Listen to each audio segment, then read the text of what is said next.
Hello and welcome back. Sean here, Mountains Garage. It's Labor Day, Monday morning, pretty early, 2024.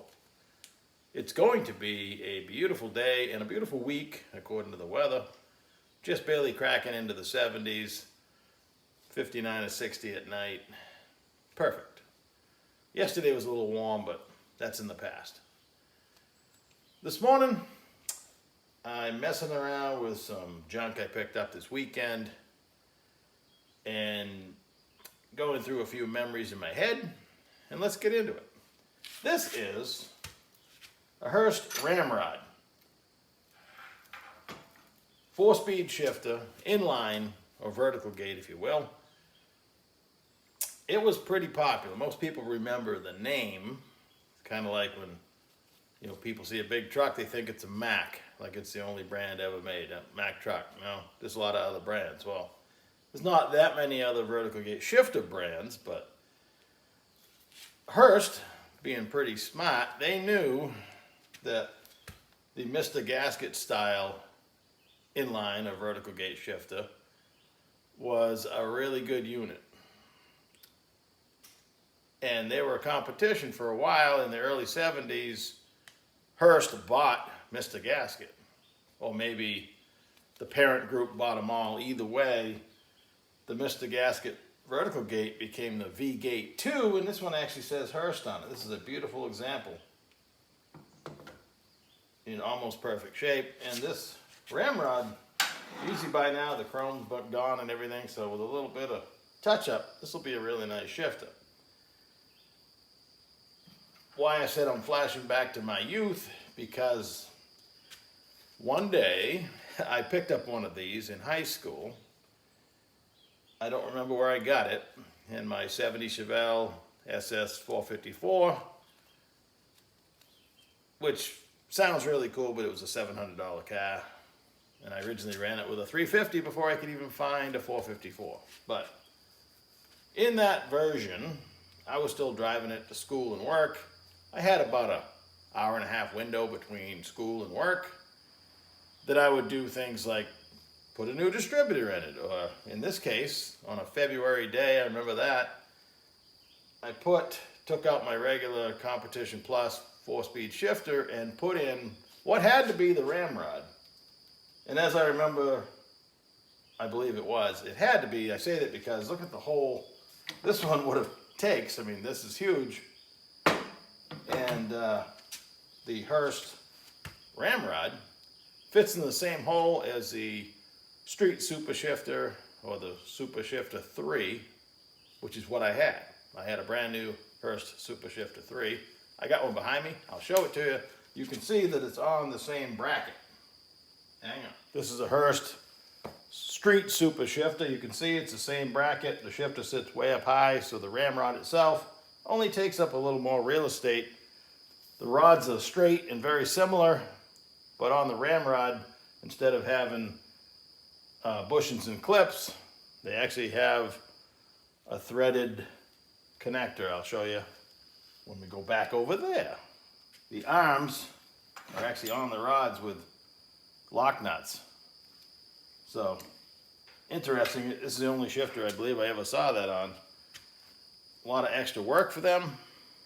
I mean, the replaceable bushings, which came in plastic or bronze, were a pretty good deal, but they decided to go a different route apparently. So the goal today, let me back up.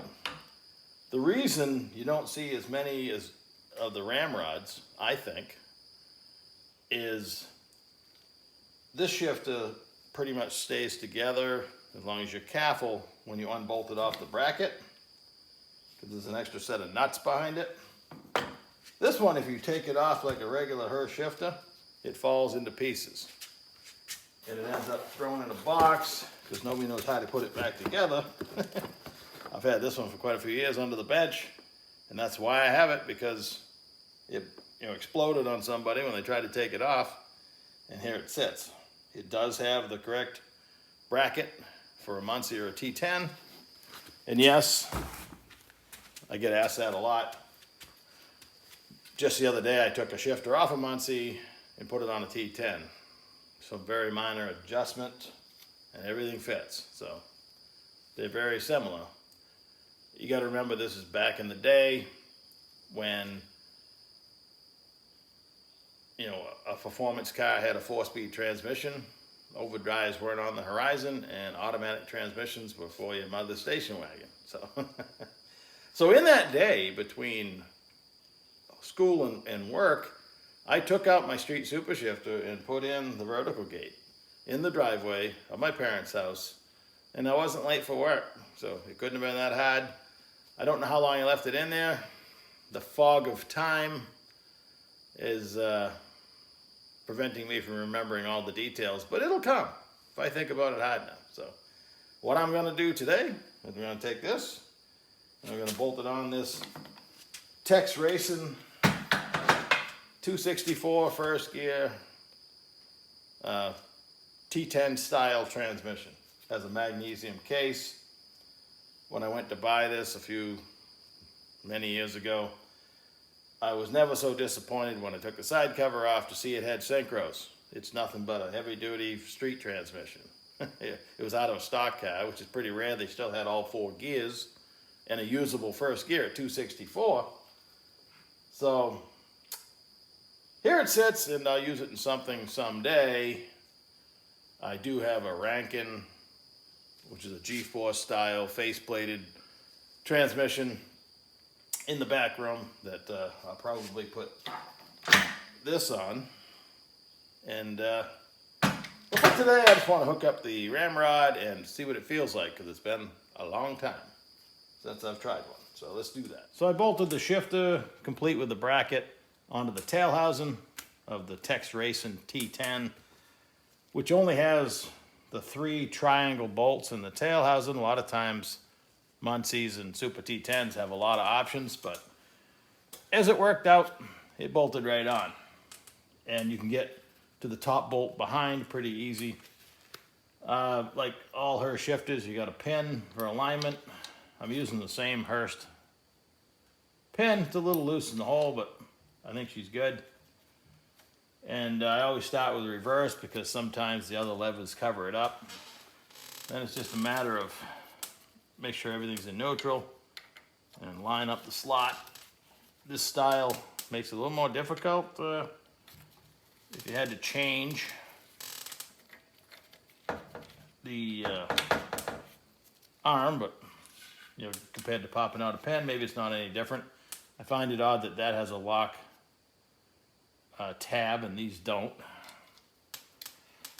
I mean, they lock nuts as well, but I just find that curious now that I'm looking at it. I guess they're really serious about reverse. Let's see how that goes.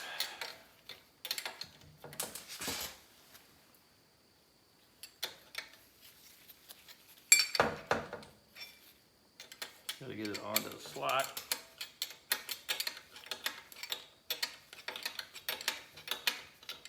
Like that.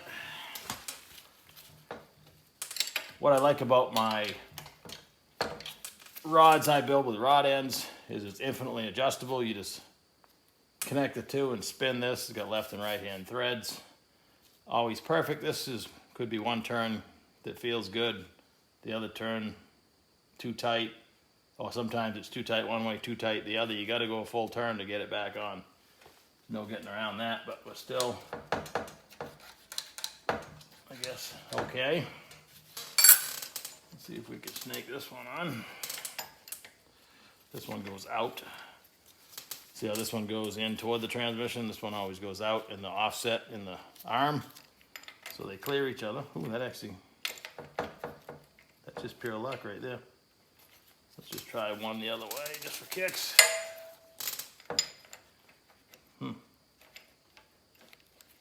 Which one do we like better?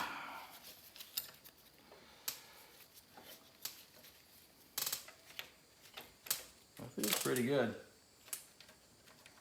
Maybe.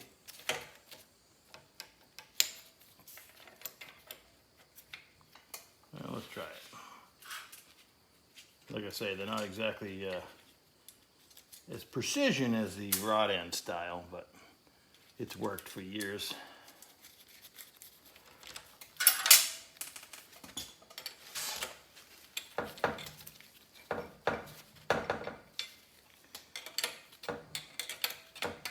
These arms happen to be correct for the style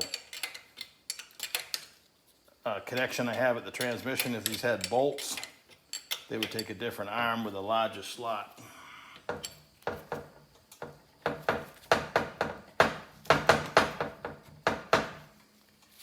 All right, I'm going to back the stops off and then we'll give it a try. I got my 1/2-inch wrenches out because the stops are 5/16 fine thread with a nut on the inside. They all still spin by hand. There's a stop for 2nd, 3rd, and 4th. So pin out. I've adjusted it a couple times. It's about as good as the pin engagement gets, but it's kind of spring-loaded. So, in theory, we pull up for 1st, which is good. There's no stop for 1st. 2nd, we need to adjust, which is this one. Put a little tension on it. This doesn't really move a whole lot. Let me do that again.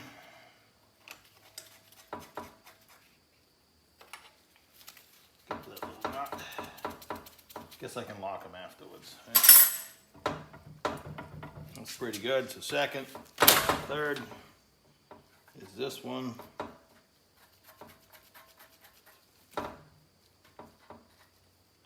I like to put a little strain on it, so what you're trying to do with the stop is not break this stud. So you want the strain to stop here. So you're actually pushing beyond what would be normal, unless you're really wailing on it.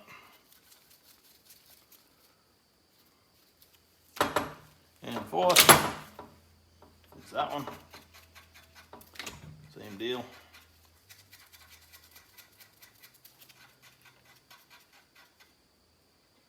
About there.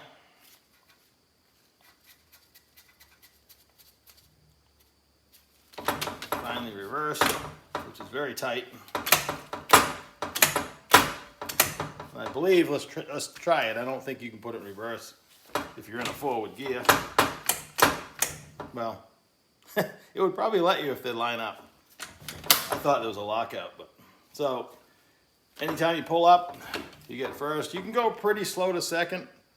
The Mr. Gasket style will drop down to 4th if you go really slow, but this one you can go pretty slow and it'll stay in the gate, which is cool. But automatically goes back, so in reality,